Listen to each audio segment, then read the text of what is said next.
আজকে আমরা দেখব কম্পিউটারের মেমোরি ডিভাইস,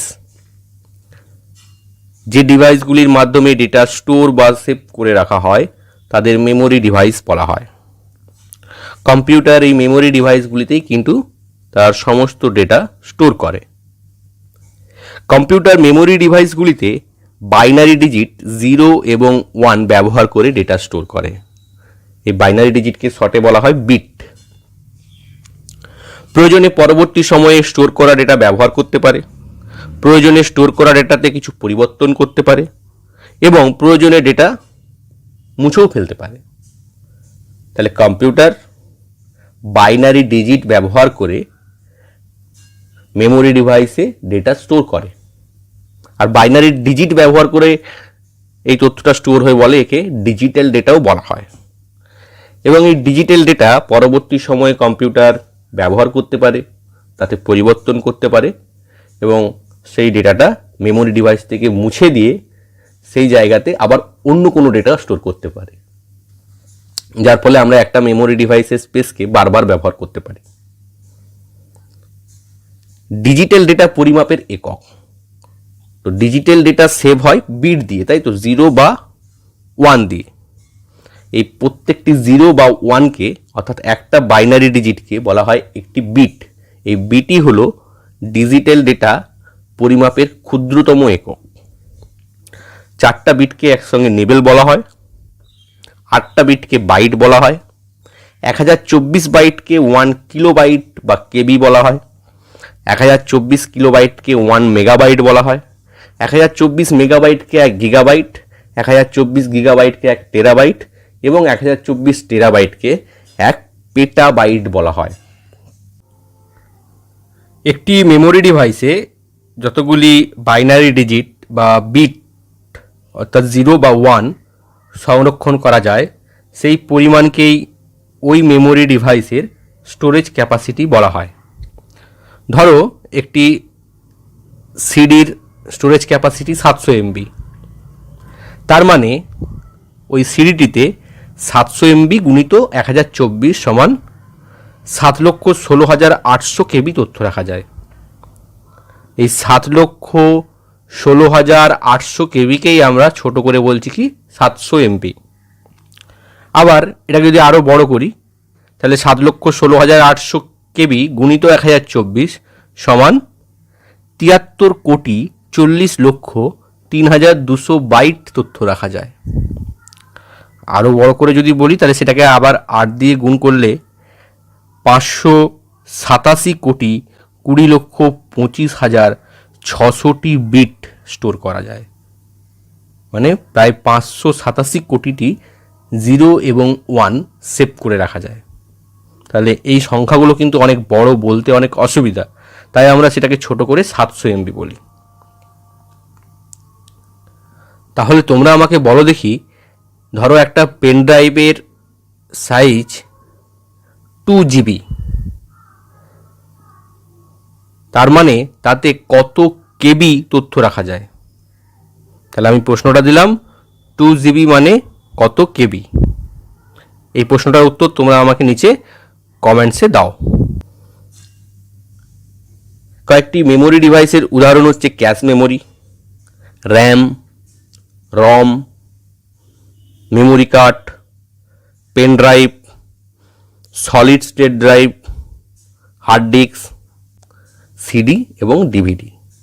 এই সবগুলোই হচ্ছে মেমোরি ডিভাইস। এই ডিভাইসগুলোতে কম্পিউটার ডেটা স্টোর করে রাখতে পারে। আমরা যেমন আমাদের সমস্ত স্মৃতি আমাদের মস্তিষ্কে সেভ করে রাখি, সেরকম কম্পিউটার তার সমস্ত স্মৃতি বা ডেটা তথ্য এই মেমোরি ডিভাইসগুলোতে স্টোর করে রাখে। এগুলো বিভিন্ন প্রয়োজনে কম্পিউটারে ব্যবহৃত হয়। মেমোরি ডিভাইস দুই প্রকার। এই যে আগে দেখলে তোমরা 8টা মেমোরি ডিভাইসের ছবি, এই মেমোরি ডিভাইসগুলো কিন্তু দুভাগে ভাগ করা হয়েছে। এক ধরনের মেমোরি ডিভাইসকে বলা হয় প্রাইমারি মেমোরি, আরেক ধরনের মেমোরি ডিভাইসকে বলা হয় সেকেন্ডারি মেমোরি। এটা হচ্ছে কম্পিউটারের সেকেন্ডারি মেমোরি, হার্ড ডিস্ক। এই হার্ড ডিস্কেই কিন্তু কম্পিউটার সমস্ত ডেটা স্টোর করে রাখে। সমস্ত ডেটা স্থায়ীভাবে হার্ড ডিস্কেই স্টোর থাকে। আমাদের কম্পিউটারে যত ছবি, ভিডিও, গান যাই থাক না কেন সেগুলো কিন্তু স্থায়ীভাবেই হার্ড ডিস্কে স্টোর থাকে। হার্ড ডিস্কের মেমোরি ক্যাপাসিটি বা সাইজ অনেক বেশি হয়। এখন তো 1 TB পর্যন্ত হার্ড ডিস্ক পাওয়া যায়। তো এই হার্ড ডিস্কেই সমস্ত ডেটা স্থায়ীভাবে স্টোর থাকে। কম্পিউটারের প্রাইমারি মেমোরি হচ্ছে র্যাম, এবং কম্পিউটারের মস্তিষ্ক যেখানে সব কিছু প্রসেস হয় সেটা হচ্ছে মাইক্রো প্রসেসর। কম্পিউটার কি করে, কোনো কাজ করার জন্য বা কোনো প্রসেস করার জন্য যেটুকু ডেটা প্রয়োজন হতে পারে সেই ডেটাটা প্রাইমারি মেমোরিতে নিয়ে চলে আসে,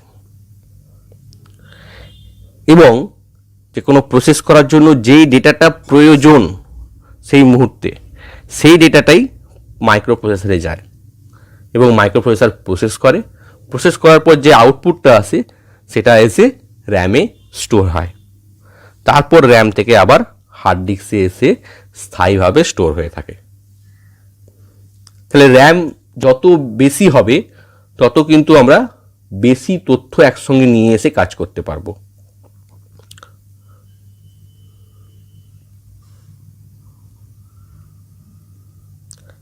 মেমোরি ডিভাইস দু প্রকার বলেছিলাম, প্রাইমারি মেমোরি এবং সেকেন্ডারি মেমোরি।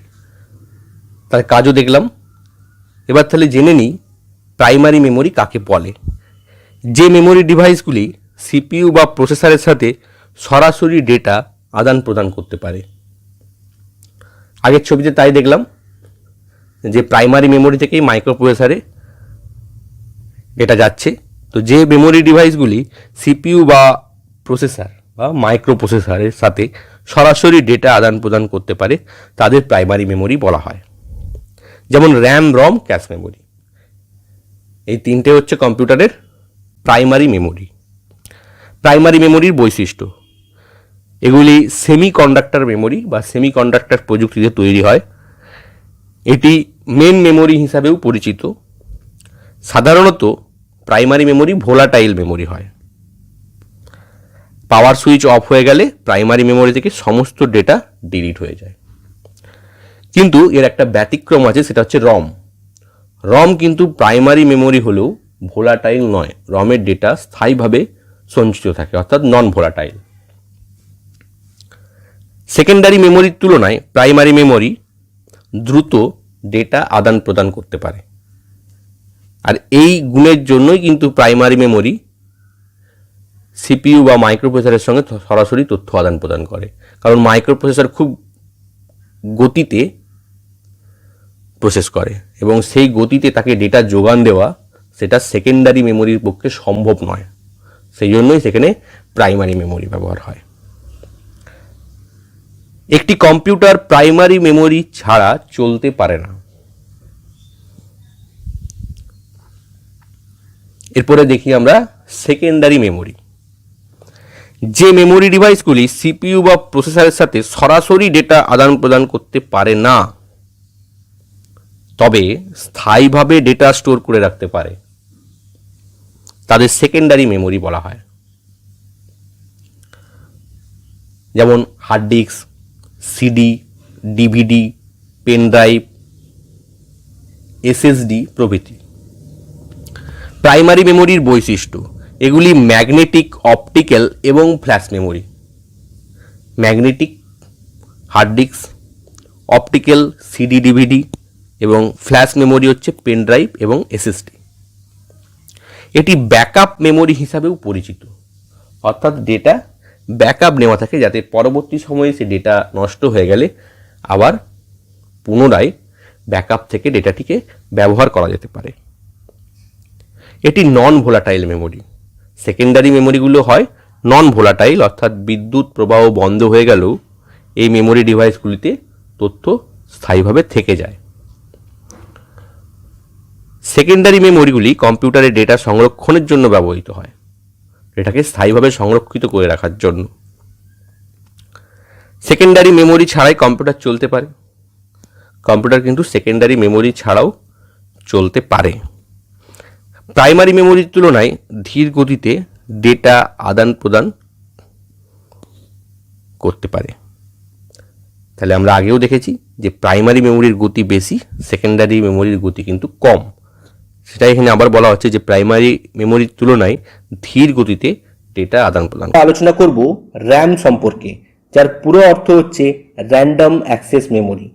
ডেস্কটপ কম্পিউটার বা ল্যাপটপ বা মোবাইল বা ট্যাব বা আজকালকার যে কোনো যে অত্যাধুনিক ইলেকট্রনিক্স ডিভাইসগুলো সবই কিন্তু র্যাম একটি গুরুত্বপূর্ণ মেমোরি ডিভাইস। এই র্যামই নির্ধারণ করে এই ডিভাইসগুলোর স্পিড বা এফিসিয়েন্সি বা তাদের কার্যক্ষমতা কতটা ভালো হবে। র্যামকে র্যান্ডম অ্যাক্সেস মেমোরি বলা হয় কেন? এখানে একটি ডায়াগ্রামের সাহায্যে আমি দেখাতে চেয়েছি র্যামে কেমনভাবে প্রত্যেকটি মেমোরি অ্যাড্রেসে ডেটা বাইনারি রূপে স্টোর থাকে। প্রসেসরের যখন যে ডেটাটিকে প্রসেস করার জন্য প্রয়োজন পড়ে তখন সরাসরি সেই অ্যাড্রেসটিতে জাম্প করে সেখান থেকে তথ্য অ্যাক্সেস করতে পারে, রিড করতে পারে বা রাইট করতে পারে, এবং খুব দ্রুত গতিতে। র্যামে থাকা তথ্যকে পড়তে অর্থাৎ রিড করতে এবং র্যামে নতুন তথ্য রাখতে অর্থাৎ রাইট করতে, এই রিড করতে এবং রাইট করতে প্রায় একই সময় লাগে। অন্যান্য মেমোরি ডিভাইসে কিন্তু এটা হয় না। অন্যান্য মেমোরি ডিভাইসে রিড স্পিড বেশি হয়, রাইট স্পিড কিন্তু কম হয়, কিন্তু র্যামের ক্ষেত্রে প্রায় দুটোই সমান এবং খুব দ্রুত গতিতেই কাজগুলো করা যায়। র্যাম হলো কম্পিউটারের প্রধান বা প্রাইমারি মেমোরি, কারণ সিপিইউ অর্থাৎ কম্পিউটারের মূল গণক যন্ত্রটি র্যামে সঞ্চিত ডেটা বা তথ্যকে সরাসরি ব্যবহার করতে পারে। প্রাইমারি মেমোরি ছাড়াও র্যামকে সিস্টেম মেমোরি বা মেন মেমোরিও বলা হয়। কম্পিউটারে যখন যে কাজ বা প্রসেস হয় তখন সেই কাজের জন্য প্রয়োজনীয় সমস্ত তথ্য, যে যে তথ্যগুলো প্রয়োজন সেগুলো সমস্ত সেকেন্ডারি মেমোরি থেকে র্যামে সঞ্চিত হয়ে যায়, কপি হয়ে চলে আসে, যাতে প্রসেসর বা সিপিইউ দ্রুততার সাথে সেই তথ্য ব্যবহার করে কাজ করতে পারে, প্রয়োজনে পরিবর্তন করতে পারে। এরপর আমরা দেখে নিই একটা কম্পিউটারে র্যাম কিভাবে কাজ করে। এটা একটা কম্পিউটার, তো কম্পিউটারের সমস্ত তথ্য কোথায় স্টোর থাকে? পার্মানেন্টভাবে হার্ড ডিস্কে, যেটা একটা সেকেন্ডারি মেমোরি, সেখানেই স্টোর থাকে। কম্পিউটারের প্রসেসর যখন কোনো ফাইলকে বা কোনো সফটওয়্যারকে প্রসেস করে তার জন্য সমস্ত প্রয়োজনীয় ফাইল কিন্তু আগে র্যামে চলে আসে, তারপর প্রসেসর র্যাম থেকে তথ্য নিয়ে কাজ করে। যখনই আমরা কম্পিউটার অন করে দিই, অন করার সাথে সাথে অপারেটিং সিস্টেমের প্রয়োজনীয় ফাইলগুলি র্যামে লোড হতে থাকে। একে আমরা কি বলি? বুটিং। কারণ র্যামে এলে তবেই তো প্রসেসর ব্যবহার করতে পারবে সেই তথ্যগুলোকে। এরপর আমরা কম্পিউটার চলাকালীন যাবতীয় যা কাজ করি, ধরো মাইক্রোসফট ওয়ার্ড ওপেন করলাম, তাহলে তার প্রয়োজনীয় ফাইলগুলো র্যামে চলে আসবে। এইভাবে বন্ধ করলে র্যাম থেকে মুছে যাবে, আবার অন্য সফটওয়্যার ওপেন করলে সেটা আবার র্যামে চলে আসবে। সেকেন্ডারি মেমোরি থেকে প্রাইমারি মেমোরি অর্থাৎ র্যামে এই যে তথ্যগুলো আসে এটাকে নিয়ে আসে অপারেটিং সিস্টেম এবং বায়োস, এবং এটাকে পেজিং বলা হয়। এবং কম্পিউটার অফ করে দিলে র্যাম থেকে কিন্তু সমস্ত তথ্য মুছে যাবে, কারণ কম্পিউটার অফ মানে তো প্রসেসর কাজ করছে না, তাহলে র্যামে তথ্য প্রয়োজন কি আছে? এই যে বিদ্যুৎ প্রবাহ বন্ধ হয়ে গেলে বা কম্পিউটার বন্ধ করে দিলে র্যাম থেকে সমস্ত তথ্য মুছে যায়, এই গুণটার জন্যই র্যামকে ভোলাটাইল মেমোরি বলা হয়। র্যামের দুটো বৈশিষ্ট্য তাহলে খুবই গুরুত্বপূর্ণ। এক নম্বর, র্যামে কতটা তথ্য রাখা যাবে একসাথে, এবং র্যাম থেকে কত গতিতে তথ্য পড়া যাবে এবং তথ্য লেখা যাবে। অর্থাৎ র্যামের মেমোরি ক্যাপাসিটি কত, 2GB না তার থেকেও বেশি 4GB না তার থেকেও বেশি 8GB, এবং র্যামের ব্যান্ডউইথ কত, 2400 মেগাহার্জ না 3200 মেগাহার্জ DDR4 র্যামের ক্ষেত্রে। মেমোরি ক্যাপাসিটি এবং ব্যান্ডউইথ র্যামের যত বেশি হবে সেই র্যামটা তত গতি প্রদান করবে একটা কম্পিউটারকে, ল্যাপটপকে বা ট্যাবলেট বা ফোনকে। র্যাম সাধারণত দু প্রকার, একটা হচ্ছে স্ট্যাটিক র্যাম যাকে শর্টে বলা হয় SRAM, এবং আরেকটা হচ্ছে ডাইনামিক র্যাম যাকে শর্টে DRAM বলা হয়। SRAM-গুলোতে ট্রানজিস্টরের সাহায্যে তথ্য স্টোর করা হয়, যার ফলে তাদের রিফ্রেশ করার প্রয়োজন হয় না। কিন্তু DRAM-গুলোতে ক্যাপাসিটারের সাহায্যে তথ্য স্টোর করে রাখা হয় বলে এতে বারবার রিফ্রেশ করার প্রয়োজন পড়ে ক্যাপাসিটারগুলোকে, যার ফলে বিদ্যুৎ খরচও বেশি হয়। SRAM-গুলো সাধারণত ক্যাচ মেমোরি হিসেবে ব্যবহার হয়, কারণ SRAM-এর দাম বেশি, এবং DRAM-গুলোই সাধারণত আমরা কম্পিউটারের প্রাইমারি মেমোরি বা মেন মেমোরি হিসাবে ব্যবহার করি। 1947 সালে র্যামের প্রথম ব্যবহার শুরু হয়, তা থেকে বিভিন্ন ধরনের র্যাম আজ পর্যন্ত তৈরি হয়েছে। এখন আমরা যে র্যামগুলো ব্যবহার করি সেগুলো হচ্ছে DDR RAM, double data rate, যার পুরো অর্থ। এই DDR-গুলো এক ধরনের SD RAM, synchronise dynamic random access memory. এখন আমরা মূলত DDR4 র্যাম ব্যবহার করি, তার থেকেও উন্নত DDR5 র্যাম রয়েছে। আবার দেখো DDR4 র্যাম হলো সেটা কিন্তু ডেস্কটপের জন্য আলাদা রকম হবে, ল্যাপটপের জন্য আলাদা রকম, মোবাইলের জন্য আলাদা রকম এবং সার্ভার কম্পিউটারের জন্য আলাদা রকম হবে, কারণ প্রত্যেকটা যন্ত্রেরই সাইজ আলাদা, তাদের কনফিগারেশন আলাদা, তো সেরকমভাবে র্যামগুলোও তৈরি করা হয়। মোবাইলেরগুলো লো পাওয়ার DDR হয়, অর্থাৎ খুব কম বিদ্যুৎ খরচ হয়, কারণ জানি তো আমরা মোবাইল ছোট্ট একটা ব্যাটারিতে চলে। ডেস্কটপ বা ল্যাপটপে র্যাম পাল্টানো যায়, কিন্তু মোবাইলে পাল্টানো যায় না। তবে ডেস্কটপ আর ল্যাপটপে পাল্টানো গেলেও তার কিছু সীমাবদ্ধতা রয়েছে। সেই সীমাবদ্ধতাটা নির্ভর করছে ডেস্কটপ বা ল্যাপটপে কি ধরনের মাদারবোর্ড লাগানো রয়েছে। ধরো একটা ডেস্কটপে একটা মাদারবোর্ড লাগানো রয়েছে যেখানে DDR4 র্যাম সাপোর্ট করে, তো আমি সেখানে 2GB DDR4 এর বদলে 8GB DDR4 লাগাতে পারি, কিন্তু DDR5 র্যাম লাগাতে পারবো না। তখন তাহলে আমাদেরকে পুরো মাদারবোর্ডটাই চেঞ্জ করতে হবে। র্যাম থেকে গুরুত্বপূর্ণ কিছু প্রশ্ন আমি এখানে দিলাম।